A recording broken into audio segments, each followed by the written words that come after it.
All right. Test, test, Test. test, test.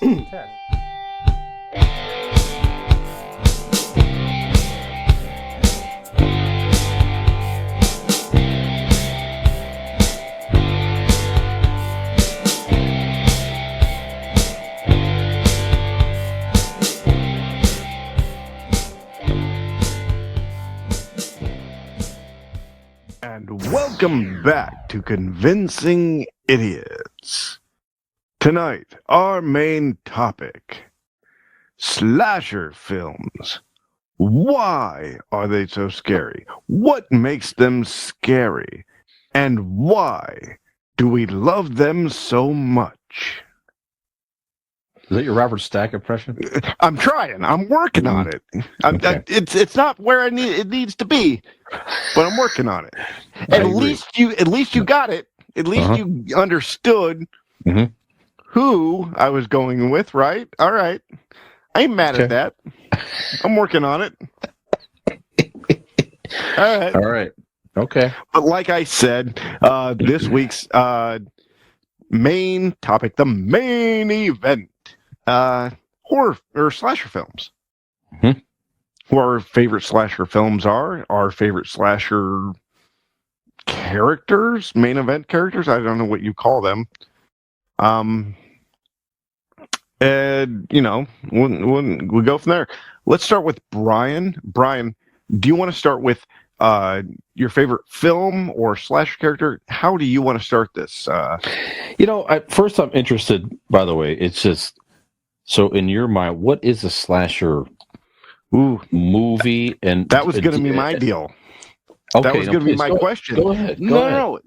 Actually, I can't go ahead because that was actually going to be my main question after you was what makes a slasher film? Because you have all throughout tonight, if you see me looking beyond this, because behind us, I'm watching on AMC a series of Halloween movies. Literally, Michael Myers Halloween movies. Okay. So what makes a slasher movie a slasher movie?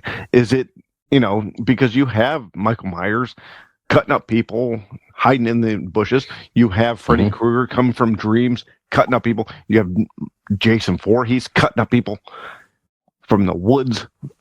But then again, you have the Predator hiding in a jungle, cutting up people.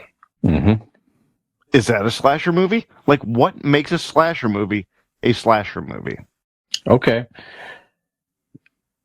That's good. So now I looked up an article and I shared with you earlier this week, but we'll give credit, pastemagazine.com. So they have an article out there, the 50 best slasher movies of all time, from actually just recently, October 5th, 2022. So they put some rules in here that I think are correct.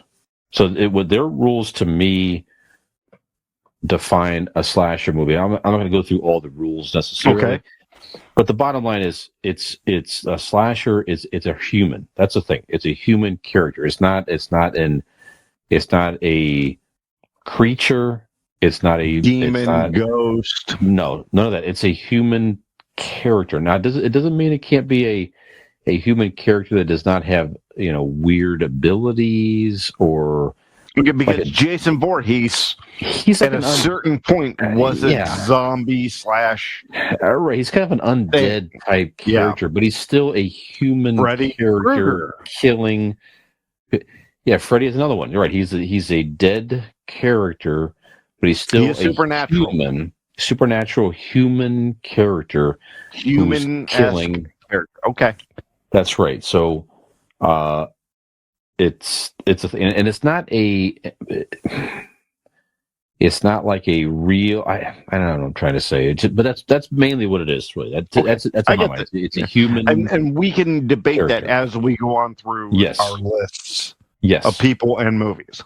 Right. Exactly.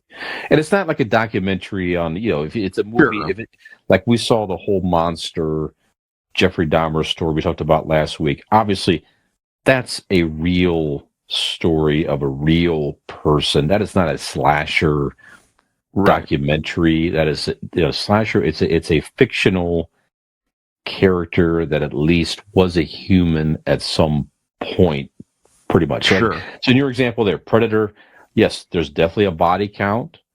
A lot of people get killed. A lot of blood. But the fact that it's from an alien being doesn't discounts it from the quote unquote rules of a slasher film. I can live with that. Yes. Okay. All right. Okay. So your question is how about characters? Let's talk about characters. All right, let's start characters. Okay.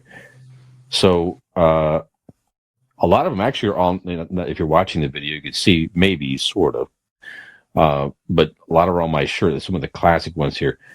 I'll start there. My favorite slasher character. How about that? I mentioned this prior. Freddy Krueger. Okay.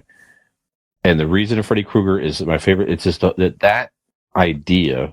First of all, Robert Englund. That's the main reason that Freddy is so great. The actor Robert Englund, who played Freddy Krueger, his personality put into that character was terrific. He was funny. It couldn't have gone wrong. You take Willie from V and go, we're going to make him a bad guy child molester with claws. We're like, yeah, of course. Exactly. And the concept at the time, this is all the way back in 1984? I think it was the original Nightmare on Elm Street. Back in 1980. 84. It just the premise was just completely different beyond anything that was out there at the time, because here's a guy that was, like you say, was a child molester that was killed by the local parents and came back and haunted kids in their dreams, so the kids were scared to go to sleep. So the concept was fascinating. The look was awesome. The whole burned thing with the hat and of course the knives. Wes Craven was a genius in horror, and that was one of the best horror characters, period, of all time in my book.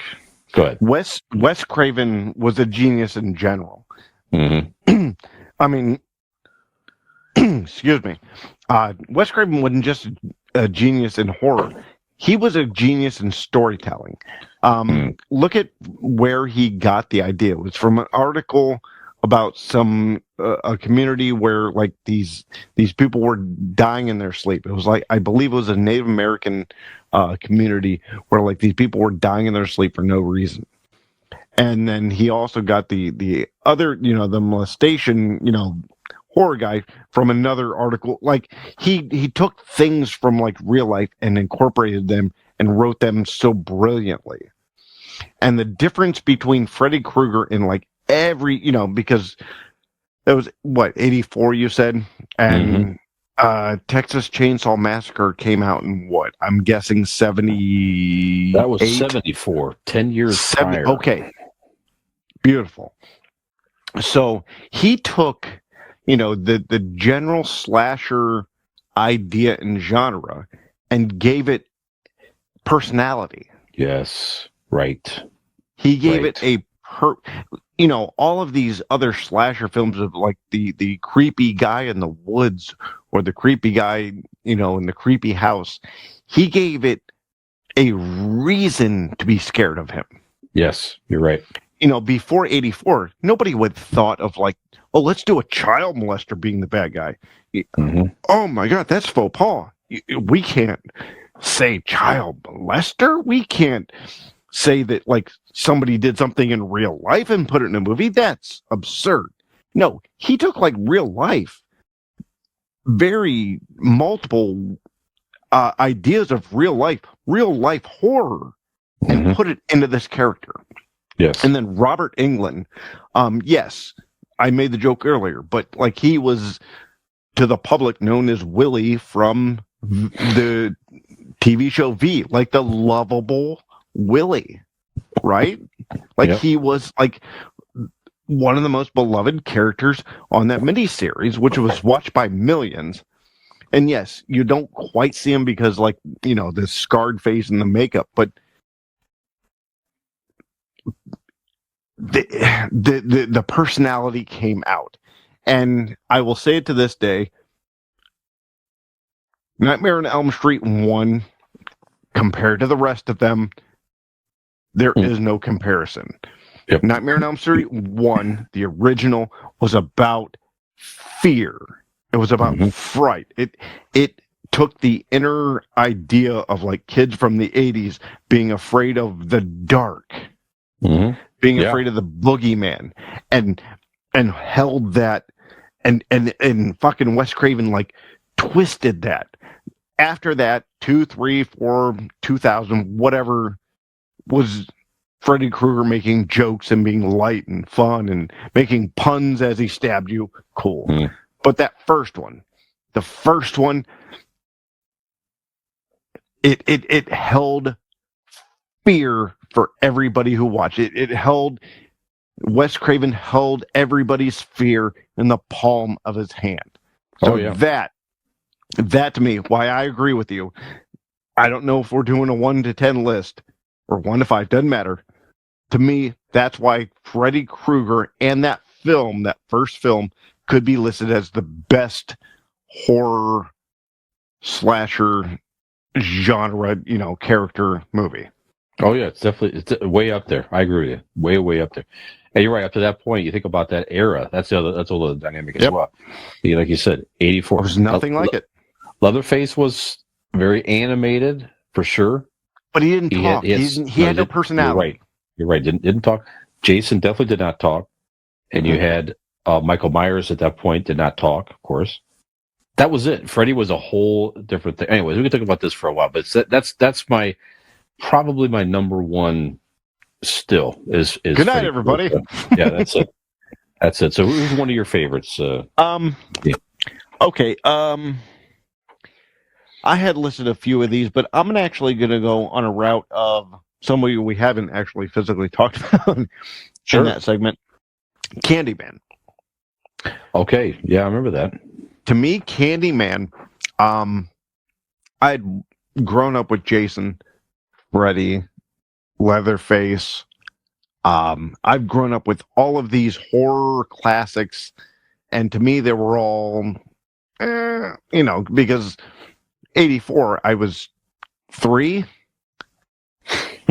So, you know what I mean? Like, I didn't see the original Freddy until probably just before I watched Candyman, right? Yeah, that was like late 80s, 90s, right? Yeah. So I didn't have, all I knew of these horror movies were like these cheesy horror movies, these horror tropes. Candyman was the first movie. I remember I was over at my buddy's house and we watched it, and it was the first and only movie I was kind of afraid to go upstairs to the bathroom, in the dark upstairs by myself. Like, I'm like, well, I know this is silly, but fuck, that freaked the shit out of me. No, I don't think you it was look at so... the mirror. You believed if you said Candyman in the mirror a few times, it was like shit was going to happen. And that actor, and that he did what Robert Englund did in the first Nightmare on Elm Street, but he did it with no makeup. Yes, that's right. So he did it with like just a human, everyday face. That was Tony Todd. Tony Todd in 92.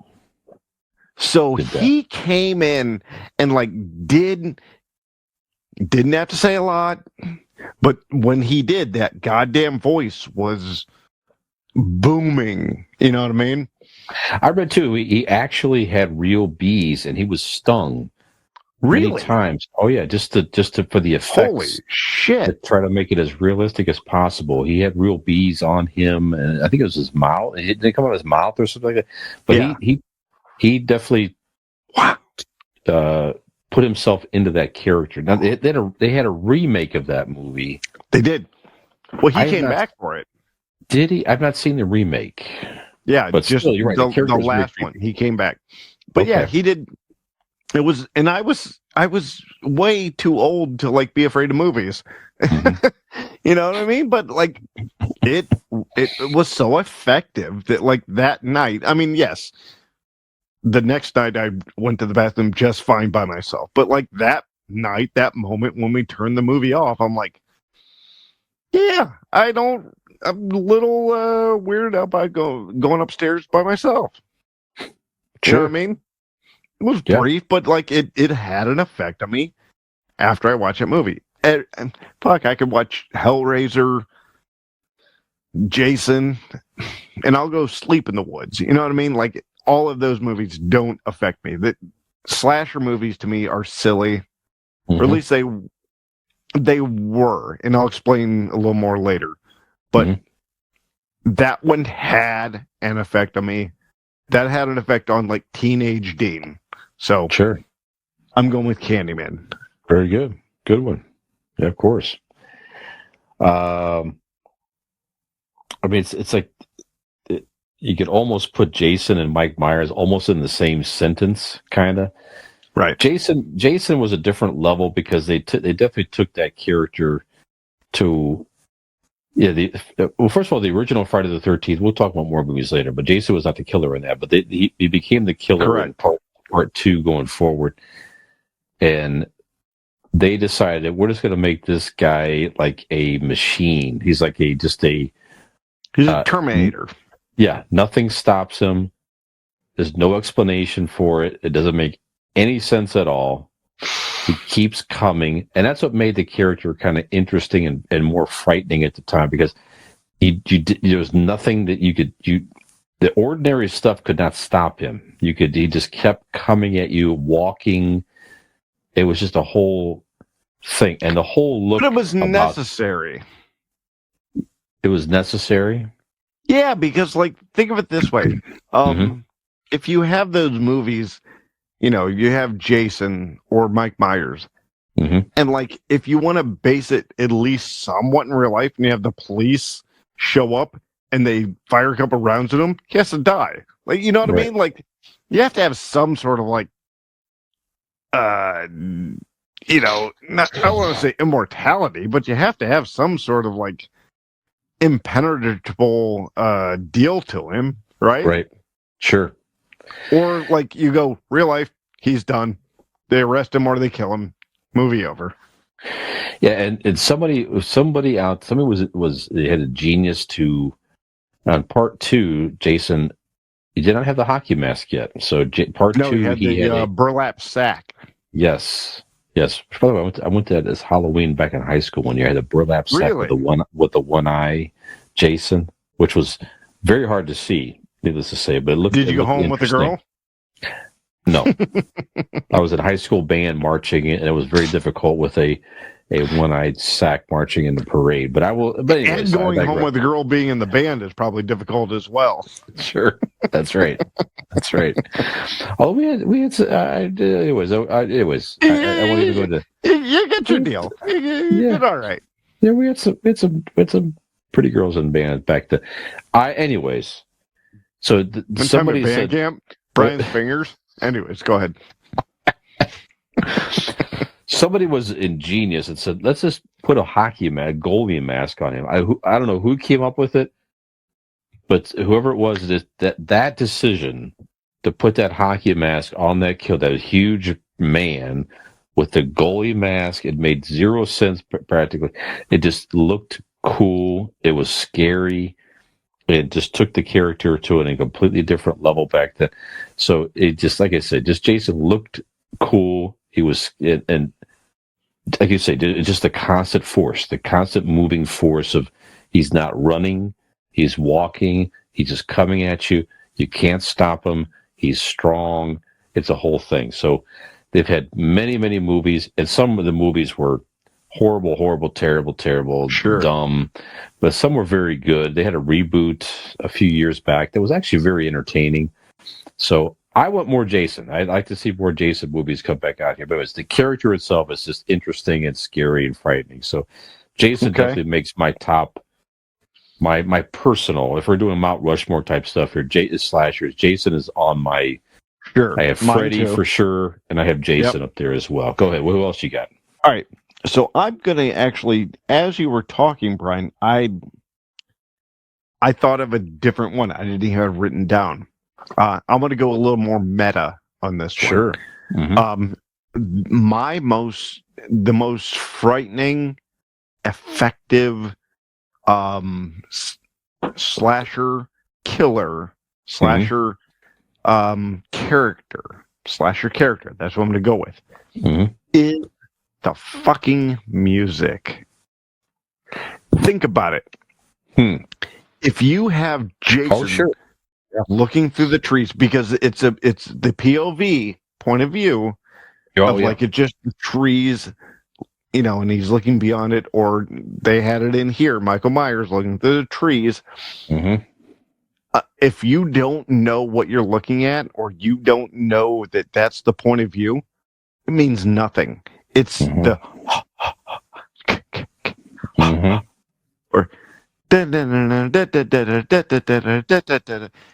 all of these killers, of all these slasher movies have their own music. The editors, directors know when to make you feel like, okay, this is when your blood pressure goes up. So to me, I'm going to give a nod and a shout out to the music or the whatever sound effects given to when the killers are coming, because without it, I guarantee you it's a lot less boring, and you don't get the chase. You don't understand the chase. That's very good. I was just looking up here. So for Friday the 13th in particular, Harry Manfredini. But you're right. The composers of that music take those movies into an entirely different level. Like you say, exactly. Absolutely. The music and the good ones became part of the character himself.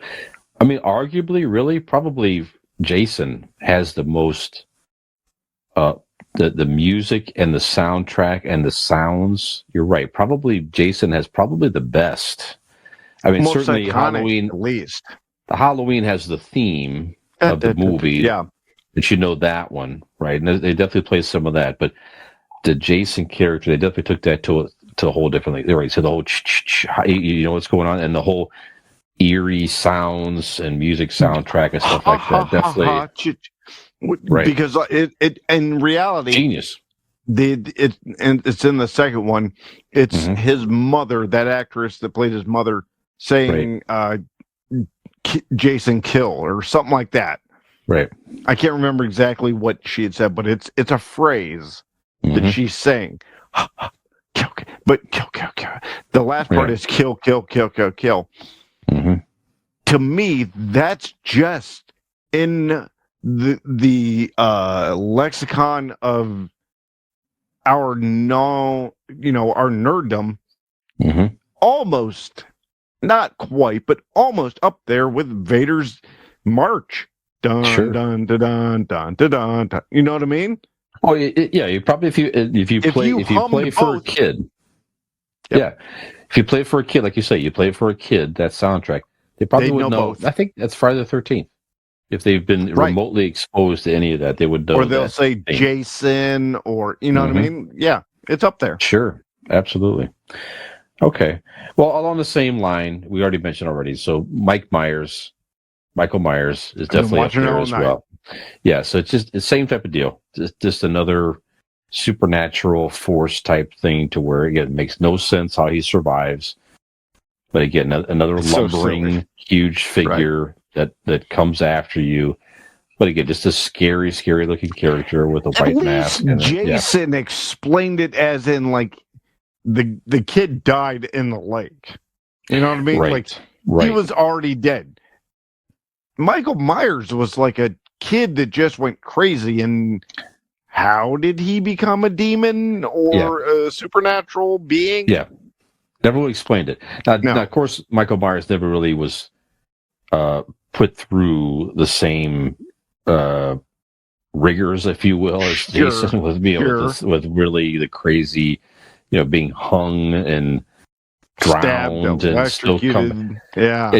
Jason, they just decided, listen, in part 4 or 5, part 5, we're just saying fuck it. We're gonna bring him back from the dead, literally, and that's just what it is. He's an undead killer. At a certain point, they go, "We get like, what okay. this is. Let's Yeah, I'm good all with just enjoy it." Yeah, I'm fine with that. He's brought back to life by a lightning rod. Sure, okay, I'll live. I can dig it. I'm fine with that. And you just put yourself in the. But Michael Myers was always like like you say, just a regular human that was just driven by evil and an intent to kill. So, well, I don't know when I'll be able to bring this up, so I'm going to bring it up now. Go ahead. Is Jason Voorhees and Jason Goes to Space, or Jason whatever, Jason X, whatever, has the greatest scene in slasher, maybe cinema history. Cinema history. Gone with the Wind. Yeah, Gone with the Wind. Casablanca. Doesn't matter. Fuck them all. Luke, Vader. Luke, and I am your father. Yep. Sorry, and then guys. right after that, you got Jason and Jason X. No, this one's above all of them. Oh man, this is when Jason puts the girls in a sleeping bag and beats them against a goddamn tree. I remember that. Yeah. It is, and it's a whatever imagery that to catch him, but like I remember watching that. I didn't know what I was. I didn't, you start going like, okay, I'll watch another Jason movie, and then I popped so goddamn hard. I stood up and cheered, and I was alone in the fucking room. He just beat those girls up against a tree in a sleeping bag. Yeah, that was intense. God, it was amazing. That was intense. Greatest scene in movie history. Yeah, that was intense for sure. All right, do you have another one? No, I mean, we've talked about him, like Freddy, Leatherface. Leatherface was important because it was one of the first, because of like how early it was, and it was based upon Ed Gein. And if you listen to like the story or watch story of the movie itself, like how it got made, like it was improbable. Like how it got made, and it did get made. And the character is, I mean, one of the best things about in that movie, Brian, is that all of the cuts of Leatherface are so quick. Yeah. Oh yeah. If you want to see what he looks like, you have to like Google images. You can't watch the movie. It's so quick.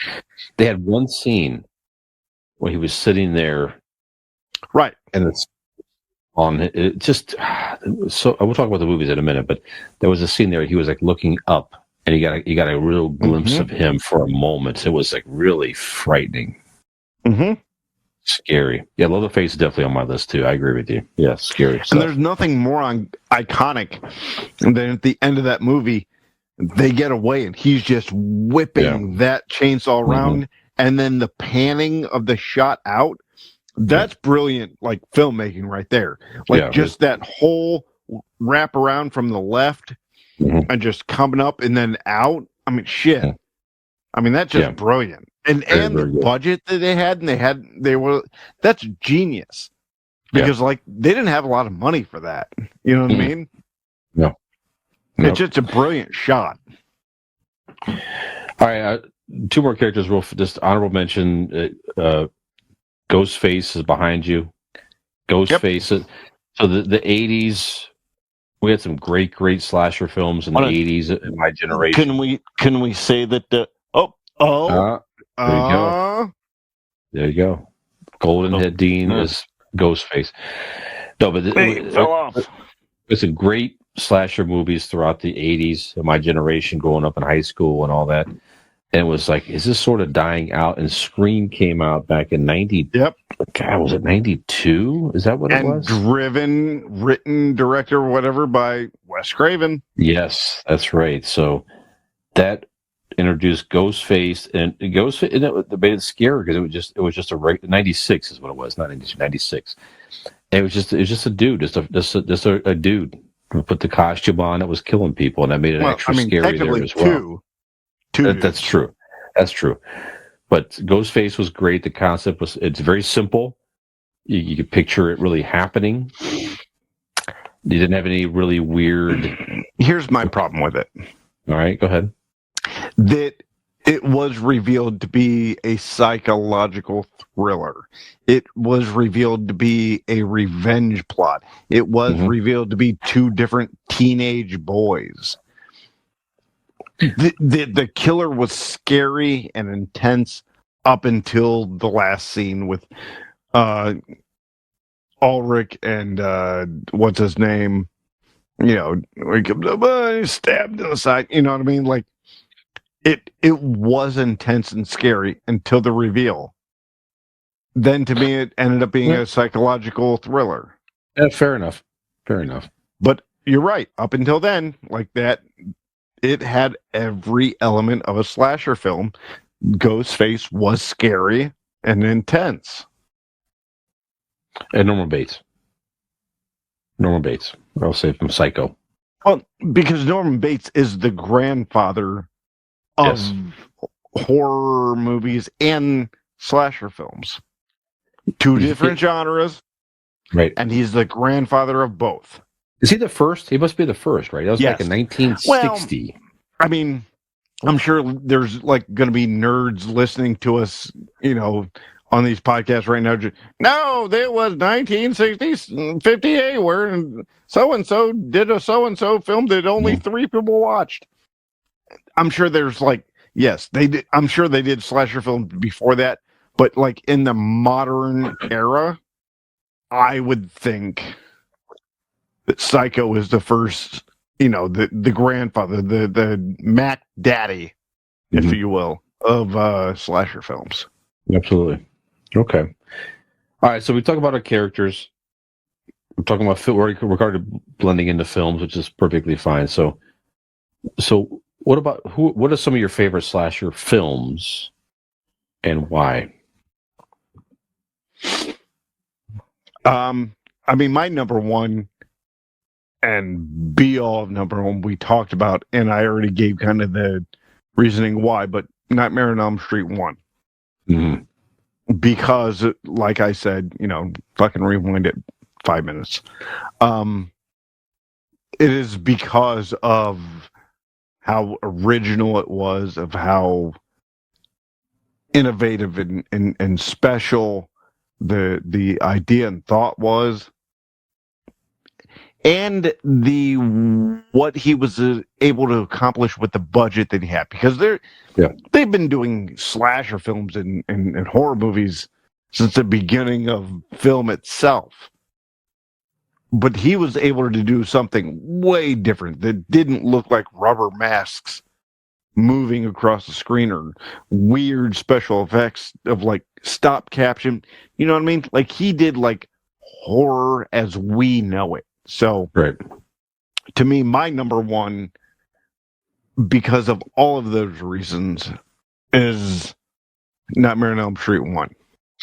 It's definitely and up there. It gave us Johnny Depp, so. That's right. Johnny Depp's first movie. That's right. Yeah, the ending kind of fell apart a little bit for me. Yeah, I try to forget that.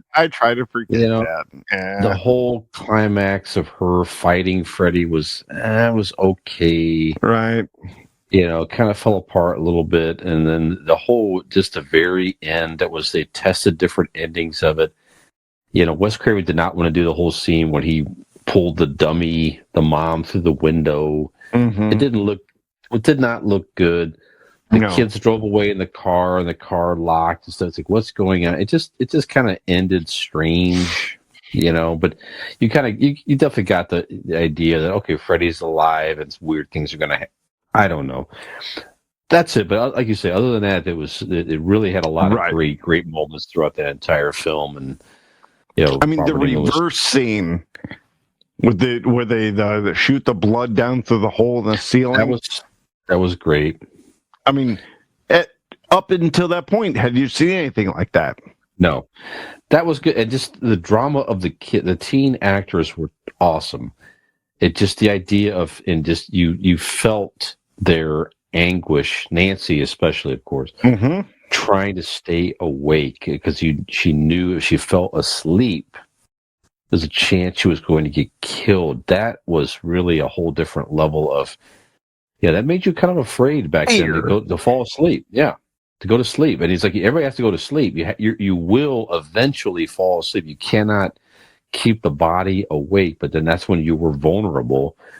Was when you were sleeping. So a lot of great things in that movie. I agree with you. It's definitely that first one is definitely on my list as one of the best of all time, all things considered.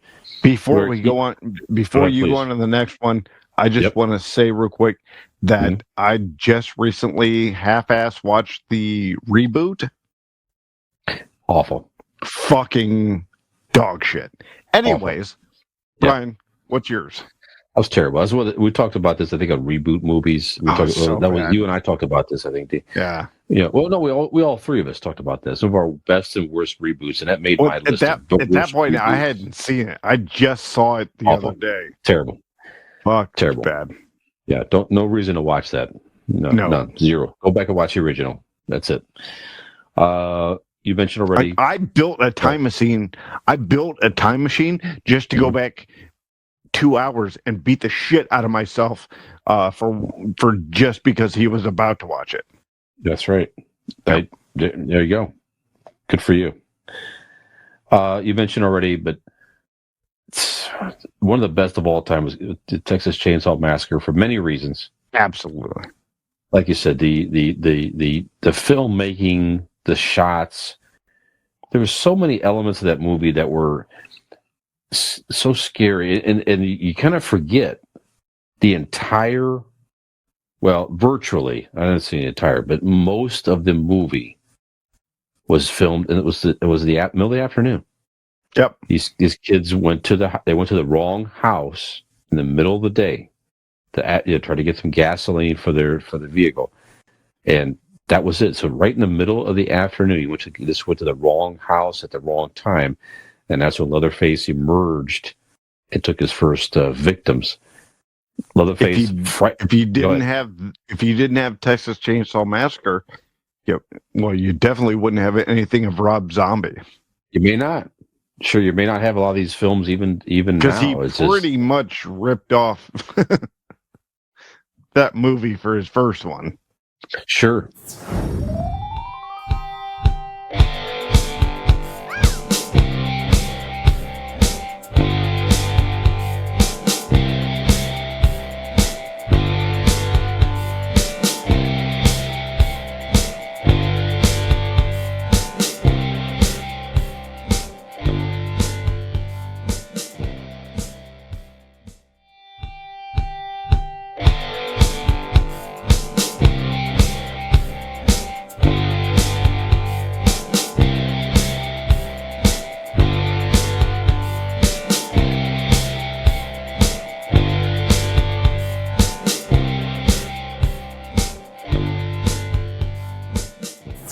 I don't know, but great movie, and like I mentioned before, the actress that played the surviving woman. Yeah.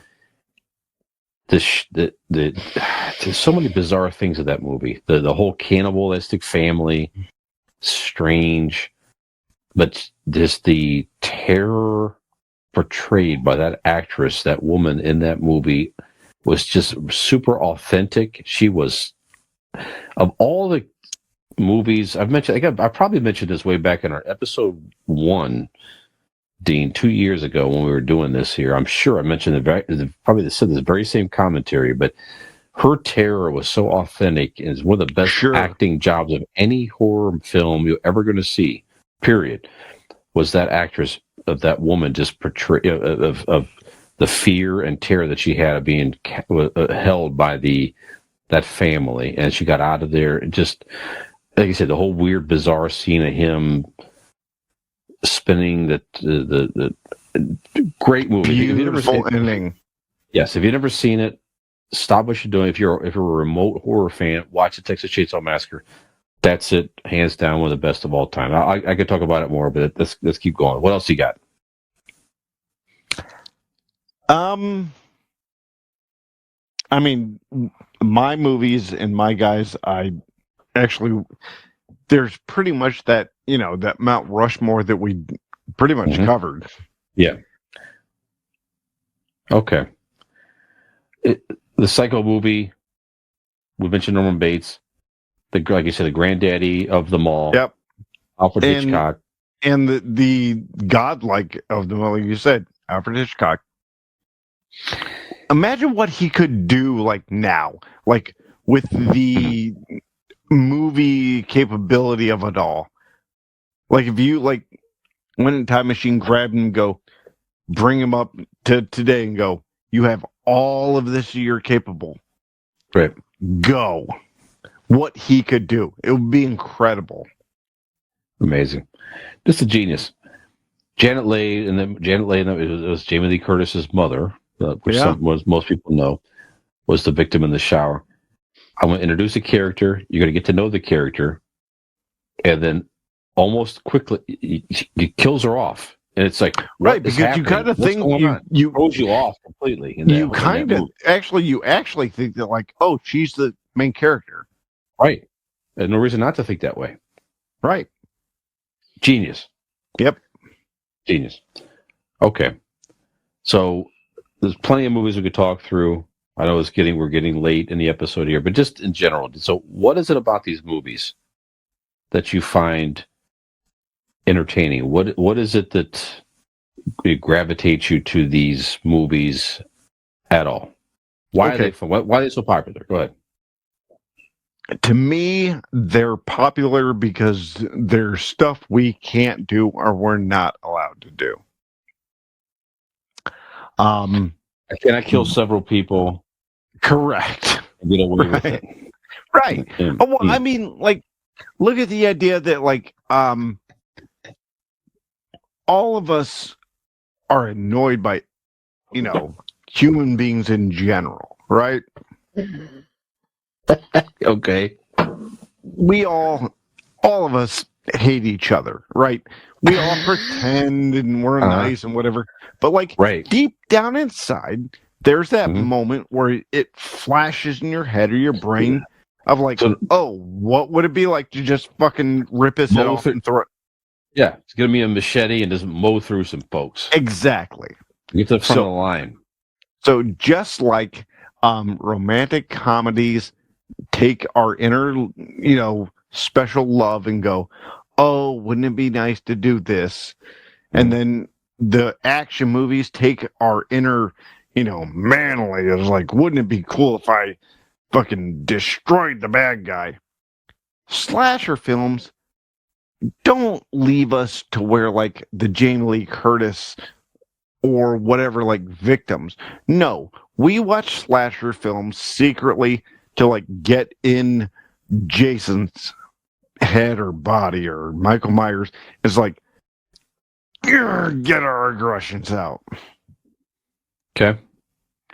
To me, movies are an escape. Doesn't matter for what or why or where. They're an escape. If you watch these movies and go, oh, Jamie Lee, I'm with you. That's scary. The other guy next to you going, Michael, you almost got her. Maybe next time. Either way, we all watch movies in general, no matter what they are, for an escape. What they are is your personal deal. Right. I'm not going to say what mine is either way, but, I mean, I'm joking. Mine's all pornographic. So either way, that's how I see it. Yeah, it's like for me, there's sort of like it's sort of the equivalent of like if you go to a haunted house. It's like I'm going into this haunted house, right, that I'm paying to go into. I know what I'm in store for. There's going to be some jump scares. There's going to be some suspense and terror. You know that they're not real. I know that they're not real. Right. There's no portrayal at all of it being real. I mean, Norman Bates is probably the closest to where you could picture like this could happen. As you do like that can happen. That but for the most part, it's fantasy. The killing in many respects is way over the top, crazy. It's not, I don't know. Like I said, like you say, it's escapism in a weird and macabre type fashion. It's not something where you fantasize about doing it yourself, of course. It's just like you say, it's a haunted house that you're immersed into, and the character, the main slasher, is in some way interesting or terrifying or something like that, to where, again, it's not it's not real. Like, that's probably the main thing. We talked about the difference of serial killer movies serial killer documentaries and things last week to this. Serial killers is a whole different thing, where we know it's real. We know it's actual horrible things that really happen to real people, where this is not. It's, for the most part, it's teenagers or people that and we all hate teenagers. Sure, of course. It's almost like a video game in some respects to it. It's like, that kid's going to get killed, and you're just waiting for something to happen. I don't know. You're not looking at, you're not looking for real people to get killed. Right. It's all fantasy, and just like you say, it's fictional fun and jump scares and crap like that. Go ahead. It's like when Mark McGwire and Sammy Sosa were hitting all those ridiculous home runs. They were hyped up on fucking steroids, just at ease, knocking all those home runs, and we just sat back and go, fuck, that's awesome. I know it's not right, but like, oh shit. We watch these films like that. It's not right, but you're like, that kill. And they're like, oh, you see that? Oh, fuck. That was awesome. Right. Of course, we're not going to be on steroids being able to hit home runs, and we're not going to be killers capable of having these kills. So we watch them in a bubble going, okay, from where we're sitting, neat, fun. Exactly. All right. What's your best kill in all these movies? Do you have a kill that jumps out at you? Oh, hands down, the girls in the sleeping bag. That's it. Absolutely, 100%. Okay. I jumped up and applauded the very first time I saw it, and I do every time I see it. It's so amazing. Yeah. That is a good one. That is a good one for sure. I'm trying to think of it. One that jumps out to me is, I can't remember which one it was. I think it was Friday the 13th. I think it was 3. But there was a kid. Is that the 3D? Yeah, that was amazing in itself. The guy getting his head squished and the eyeball popping out at you in 3D, that is way up there in my book. Yep, of course. That's way up there. But there's another scene, I think it's in the same movie. Okay. Where there's a kid in a wheelchair. And Jason smacks him with a machete, and the kid just goes down a flight of like boardwalk stairs. I don't remember that. With a wheelchair. It's like, holy crap! Wow. It was like it was like, wow, equal opportunity death. For sure. I need to watch Fuck. I'm not making fun of the guy in the wheelchair. It was just like, oh my god! It was just like, wow! It's like we're doing this. Oh, we're doing this. Do you know which one that is? Fuck, right here. I'm pretty sure it's part 3. Okay. Pretty sure. So sure it's 2 or 3. It's 2 or 3. I can Google. I think it's 3. Jason Voorhees, kid in wheelchair, and it's 2 or 3 for sure. I'm pretty sure it's 3. But it was like, whoa, wow! It was just shocking. It was a shocking scene. Like, oh wow, you just don't expect it, But anyways, like Mac and me. Yeah, that was good. That was good. That was good. Oh my God. Well, you know what? What is not shocking, though, Dean, are the deals and products from our sponsors that I have been unable to work into this episode, or not found a way to creatively work them into the episode whatsoever until right now. So we're going to mention our lovely sponsors and their shockingly good deals, right? So RPM Bike Shop, go check out our friends there, RPM Bike Shop.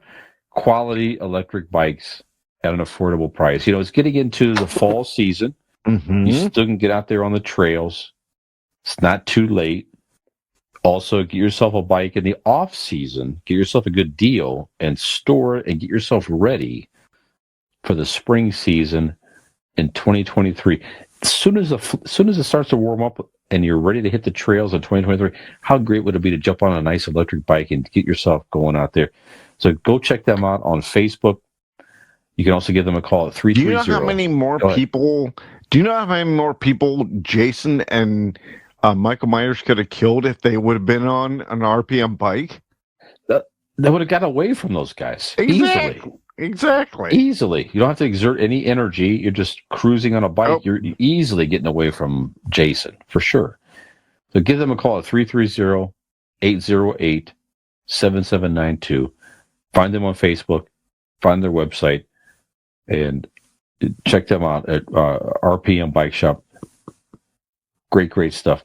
Also, our friends at Golden Heart Tattoo. Maybe you get yourself a tattoo of Jason or Michael Myers.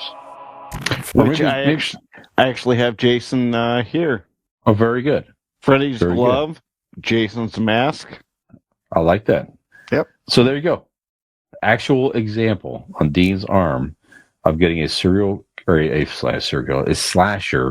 tattoo. Golden Heart Tattoo. Go check them out in the Norton area, Northeast Ohio area. GoldenHeartTattoos.com website. Give them a call at 234-706-2982. Get yourself a slasher character tattoo, just like Dean. Or like me, I have an appointment to get a tattoo of Dean in a Jason mask. That's right. Mm-hmm. I like it. It's going to be glorious. Yeah, absolutely. And the last glorious thing is our final sponsor, Bellmark Amazon store, specializing in quality woodwork products, specialize in countertop compost bins, floating nightstands, and floating liquor cabinets, of which we are partaking some this evening. Go check them out on Amazon, BELLEMARK. Quality products delivered by the Amazon delivery service, safely, efficiently, affordably. Go check them out. Quality products there. So, Dean, that's what I got. So, anything else, sir? Any final thoughts on the slasher? We could talk about this for hours, but of course, only so much time. Like always, I think we've solved the world's problems. Of course. Last week we solved the riddle of why serial killers exist in general. Something like that. It's close to that. Before you know it, the FBI or CIA or somebody's going to come to us and ask for our expertise.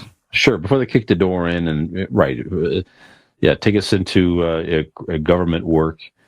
Well, Dean, the only thing awkward is going to be when they kick in Nick's door and he's like, him and my sister doing this furry thing with some other weird couple. That's right. That's their deal. I'm still picturing Nick as the reverse centaur with the horse, the horse head, the horse front, and the male. I like it. With his tiny dick flopping about, he goes, out of everything, this is the route we chose. I like it. Yep. Okay. All right. So for Zennial Dean, I'm Gen X Brian. And listen to all of us That's right. Go ahead. Go ahead. Brian, honesty, we're at the end. I've done a lot of liquor. We can talk about slasher films and characters all night long, all the way to the next Friday the 13th, I'm sure. But it's getting late. I think we should go out, and I'm feeling, I don't know, you did it a little bit earlier. I'm feeling we should be taken out on this episode by the great Robert Stack. And if you see anything suspicious or weird, remember to contact us all at convincingidiots.com. convincingidiots.wordpress.com is the website you can find us at. And find us at our Linktree. Our Convincing Idiots WordPress Linktree. Fuck it. Find us all. Convincing Idiots. Search us on Google, on YouTube. That's right. Anything. Just type in the goddamn word Convincing Idiots and you will find us, and just click on that link. We're in the 21st century. Nick makes this way too hard.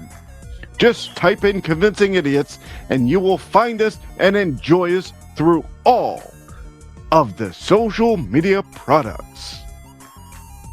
And until then, and until you come back again next week, I am Zenial Dean. Gen X Brian. And we are Convincing Idiots. Have we convinced you that Nick, well, you know, he's got his furry thing, so he's fine. Until next week, good night and good luck.